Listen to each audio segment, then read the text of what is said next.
Buenas noches, estimados amigos y amigas.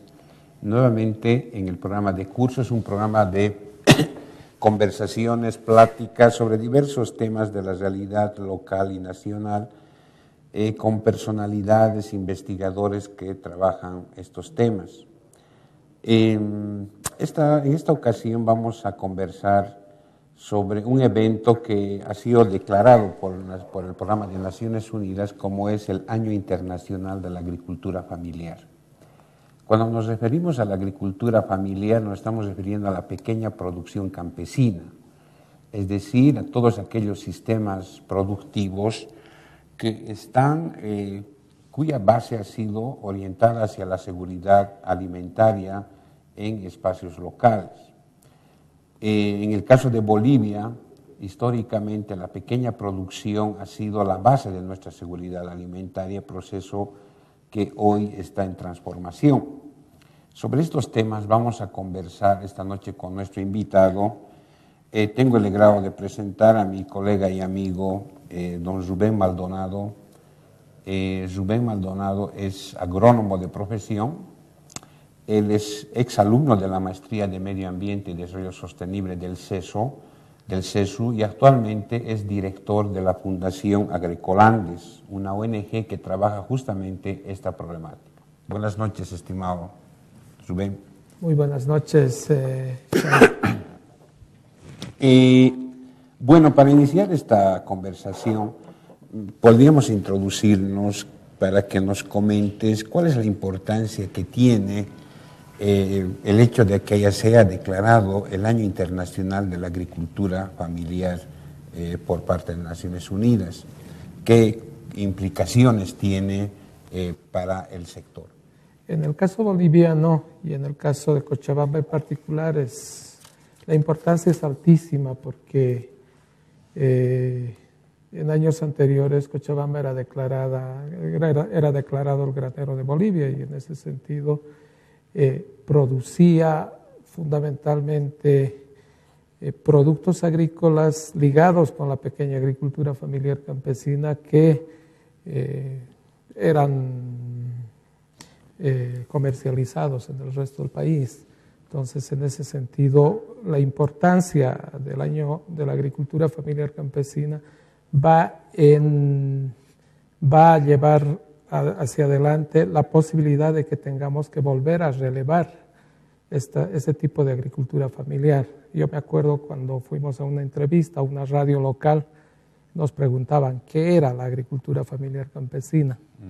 Y en ese sentido, cuando les explicábamos un poco qué significaba agricultura familiar campesina, ellos nos decían, pero claro, si en Cochabamba, en realidad Cochabamba es agricultura familiar campesina, o sea, la mayoría de los agricultores de Cochabamba tienen menos de 5 hectáreas, producen normalmente productos para la seguridad alimentaria familiar, pero también para poder nutrir a los mercados de las ciudades de Cochabamba. En ese sentido es que creo que el Año Internacional de la Agricultura Familiar Campesina va a servir para volver a relanzar la importancia que tiene el pequeño agricultor, fundamentalmente en el caso de Cochabamba, para la seguridad alimentaria de la población cochabambina, tanto urbana como rural, pero también del país.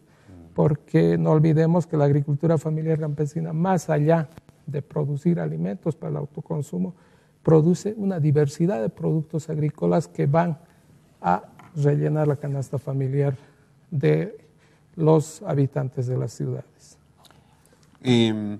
Entonces, este año internacional va a permitir visibilizar, se podría decir, a este sector, ¿no?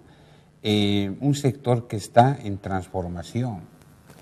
El caso de Cochabamba es paradigmático en ese sentido, en la medida en que extensas regiones del Valle de Cochabamba, que originalmente son territorios de este tipo de agricultura familiar, hoy están en proceso de transformación, en un rápido cambio de uso del suelo, por tanto, en una desaparición de estas áreas productivas, por tanto, una reducción importante del sector, tanto en términos de cantidad de agricultores dedicados a la actividad, como en términos del aporte que pueda tener a la economía regional. ¿Qué está pasando en ese sentido, Rubén? Hay varios elementos a considerar acá, ¿no? Un primer elemento es el tema fundamentalmente de la mancha urbana, ¿no? La mancha urbana, principalmente en el eje metropolitano, ha ido eliminando muy buena cantidad de parcelas agrícolas. Yo me acuerdo cuando tenía aproximadamente 12 o 13 años, yo venía del lado de Villa Granado hacia el estadio a ver un partido de fútbol y normalmente pasaba dentro de los maizales que habían en esa época, ¿no?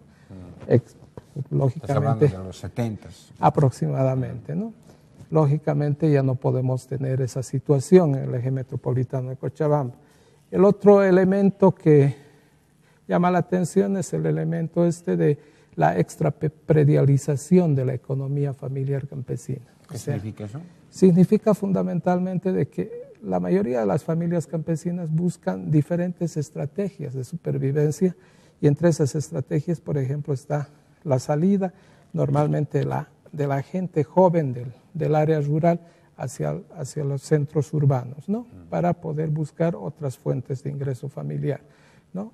También significa de que en buena medida, debido al tema del cambio climático, por ejemplo, hay una buena cantidad de gente que va dejando terrenos agrícolas, fundamentalmente las que están a secano, para poder dedicarse a otras actividades.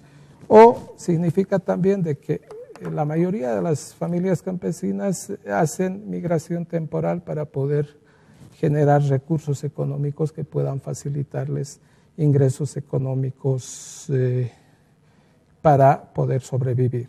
El otro elemento ahí es el tema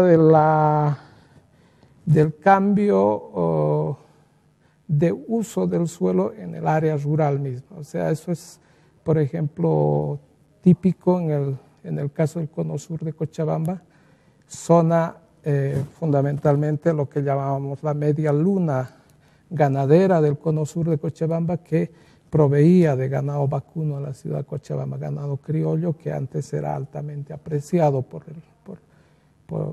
la gente en la ciudad de Cochabamba. Estamos hablando de Aiquile, Misque. Estamos hablando de Pasorapa, Totora, Omereque y Aiquile fundamentalmente, ¿no? Donde la gente vivía fundamentalmente de la cría del ganado criollo. Entonces, en estos sectores, por ejemplo, debido a procesos de sequía prolongados, entonces lo que se está generando es que la gente deje en buena medida de depender de la ganadería y empiece a pensar en mecanismos que puedan facilitar cierto grado de producción agrícola.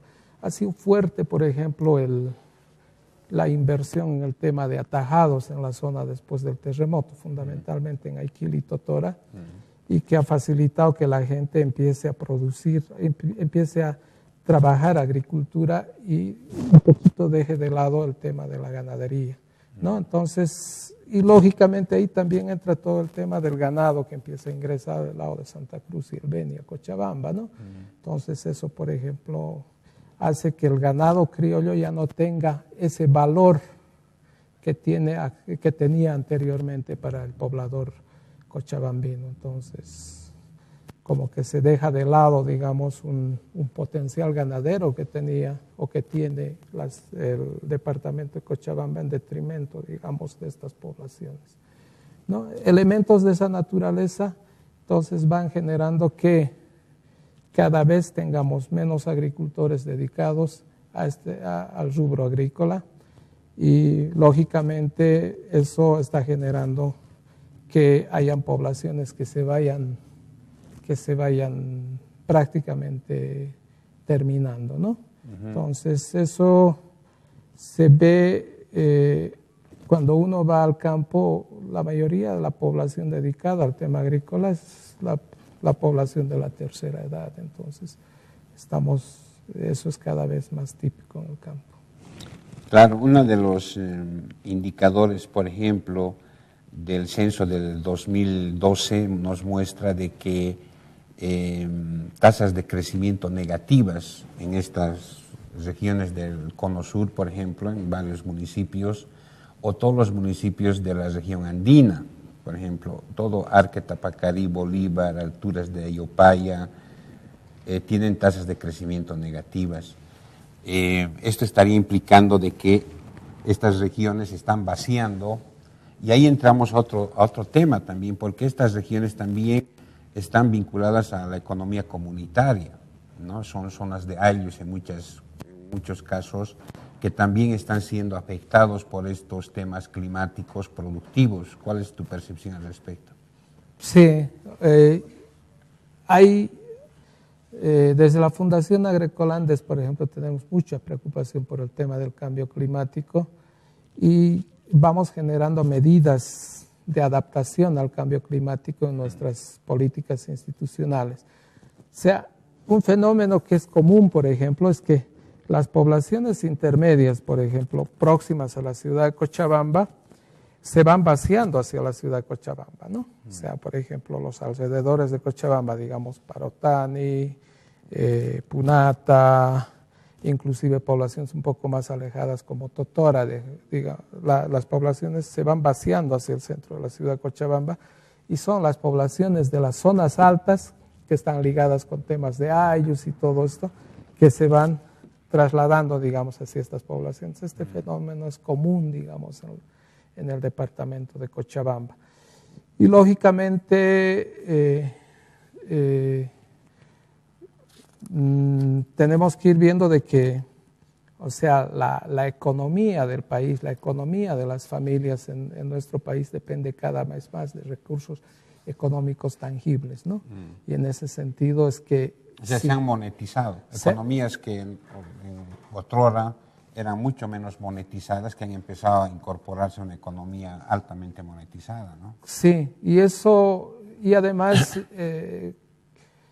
en situaciones en las que, por ejemplo, si hacemos un análisis, nosotros hicimos un estudio de este fenómeno, en el caso de Iquili y Totora, y vimos que las poblaciones que dependen casi fundamentalmente del tema agrícola tienen menos de $1 de ingreso diario disponible para cada uno de los miembros de la familia, y en ese sentido se hace necesario que tengan que buscar este tipo de estrategias también para poder sobrevivir.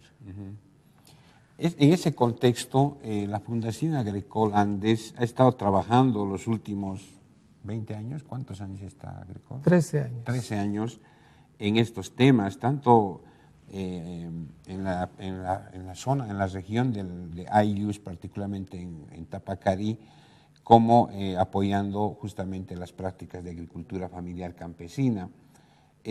¿Podría sintetizar cuáles son los ámbitos de trabajo que tiene Agroecolandes en este campo justamente para atacar estas problemáticas que estamos comentando?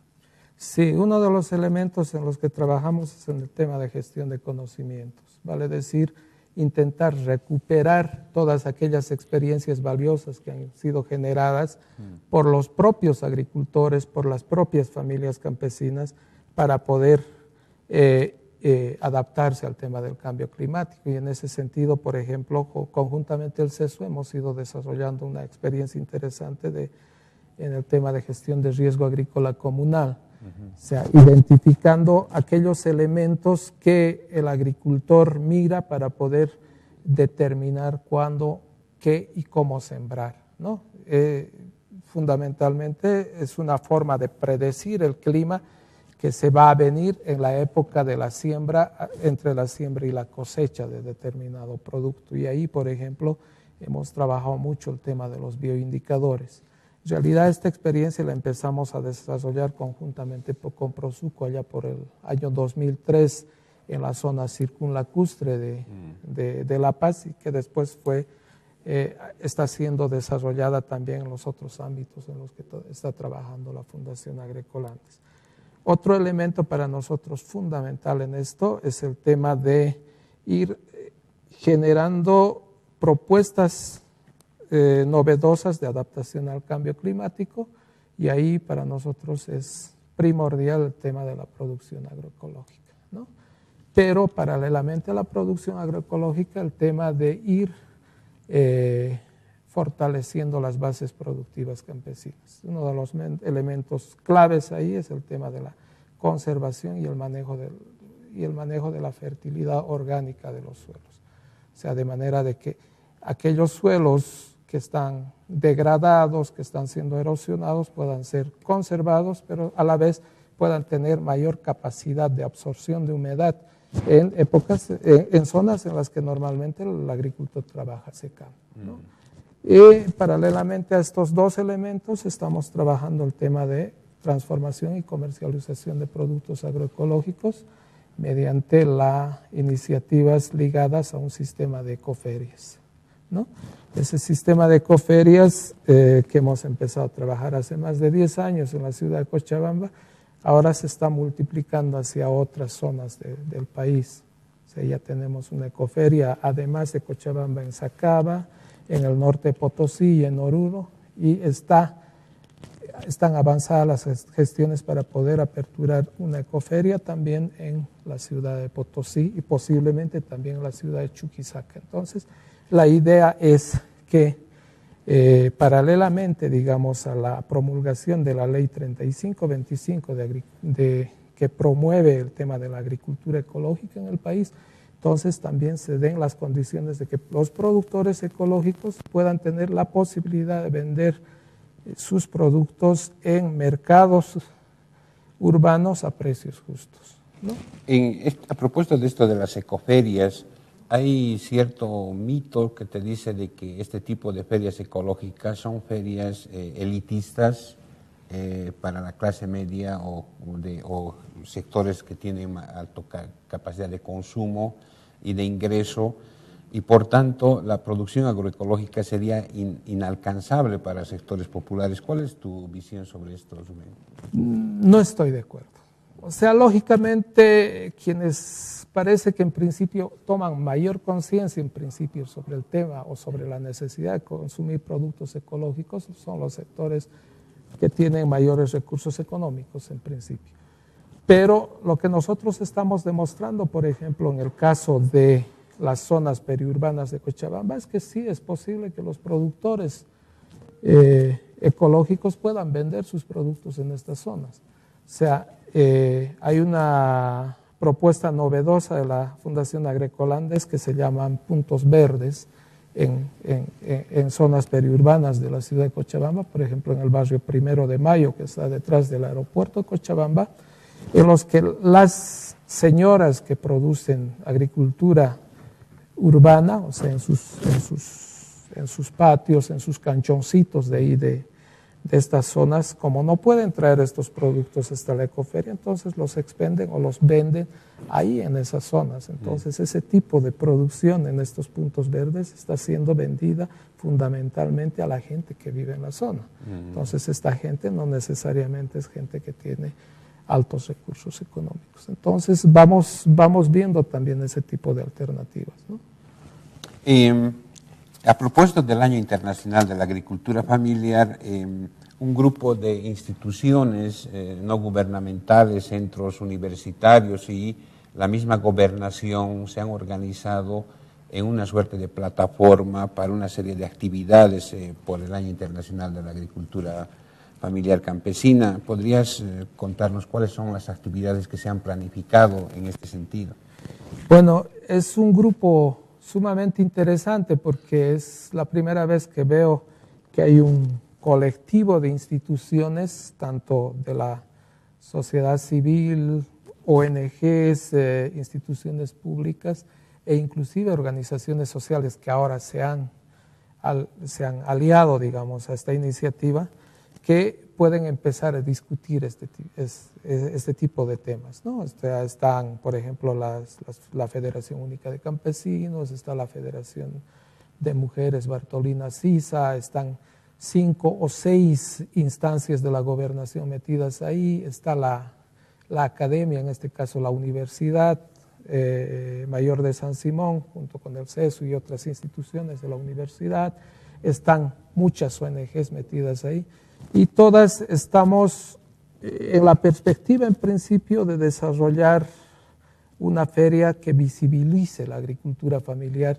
campesina en en los espacios urbanos, ¿no? O sea, hasta ahora, por ejemplo, a mí me llama la atención de que los logos de las instituciones públicas sigan llevando el tema del Año Internacional de la Quinoa y no se visibilice el tema del Año Internacional de la Agricultura Familiar en los logos de las instituciones públicas, por ejemplo. Entonces, empezar a mostrar la importancia de la agricultura familiar. Y eso se va a hacer en una feria que se está organizando para principios de julio acá en la ciudad de Cochabamba. Pero paralelamente se ha estado elaborando un plan en la perspectiva de no pensar en el Año Internacional de la Agricultura Familiar Campesina, sino más bien ir más allá, por lo menos empezar a proyectar la agricultura familiar campesina de aquí a 10 años, ¿no? Y ahí la propuesta es clara, es intentar buscar conjuntamente las instituciones de la gobernación una propuesta de ley que pueda favorecer, digamos, a esto y lógicamente a la larga esperamos también favorecer una mayor inversión de parte del Estado en beneficio de la agricultura familiar. Porque este es un tema que habíamos discutido con los de la misma gobernación.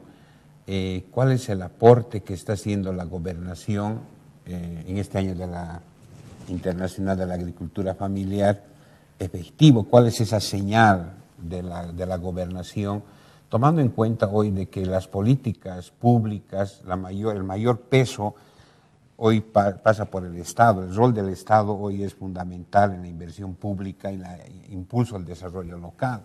Entonces, en Cochabamba el diagnóstico es brutal. O sea, como has señalado hace rato, cada vez más hay una crisis de la pequeña producción campesina de la agricultura familiar y la seguridad alimentaria en el país está basada hoy en la agroindustria cruceña principalmente. Entonces, este cambio en la matriz de la seguridad alimentaria, cómo detenemos y cómo impulsamos, y ahí, digamos, el rol del Estado puede ser fundamental. Entonces, por ejemplo, la inversión pública en Cochabamba para agricultura familiar nunca ha pasado máximo 7% en las mejores épocas, durante el proceso Evo Morales.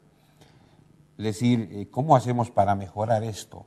¿No? Esta es un poco la discusión con la gobernación.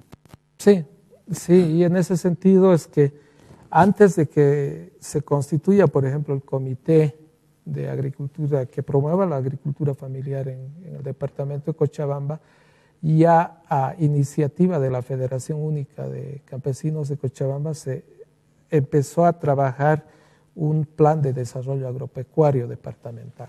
Entonces, una de las tareas del comité es justamente aportar en la consecución de este plan de desarrollo agropecuario, ¿no? Paralelamente, lógicamente, la gobernación ha ido desarrollando otras iniciativas, ¿no? O sea, hemos sido partícipes, por ejemplo, en la elaboración de la ley ecológica del departamento de Cochabamba, que ha sido promovida por la gobernación, y la perspectiva es ir viendo... Es una ley de producción agroecológica, ¿no? Es una ley de producción agroecológica, ¿no? Entonces, la perspectiva es ir... O sea, creo que hay apertura de parte de la gobernación para ir trabajando este tipo de temas. Lógicamente, lo que en lo personal me preocupa es que si bien hay inversión últimamente de parte de la gobernación, de parte de los municipios y de parte del Estado en el tema del desarrollo rural, esta inversión está más ligada al dar, ¿no? O sea, le doy al agricultor, necesita conejos, le doy conejos, que quiero que trabaje con chanchos, le doy chanchos, pero no le das las herramientas para poder hacer sostenible ese tema, por ejemplo. Entonces es fundamental y creo que en eso tiene, modestamente digo, creo que el Estado tiene mucho que aprender del trabajo de las ONGs, en temas de metodología, en temas de buscar sostenibilidad a la inversión que se va generando en el campo, etc. Bien, lastimosamente los tiempos se nos han acabado, Rubén. Agradecemos por tu presencia y tus palabras finales, por favor.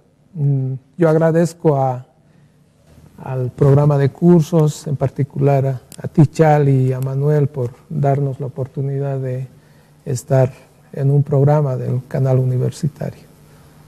Gracias, pues, Joan. Buenas noches, entonces, hasta la próxima semana.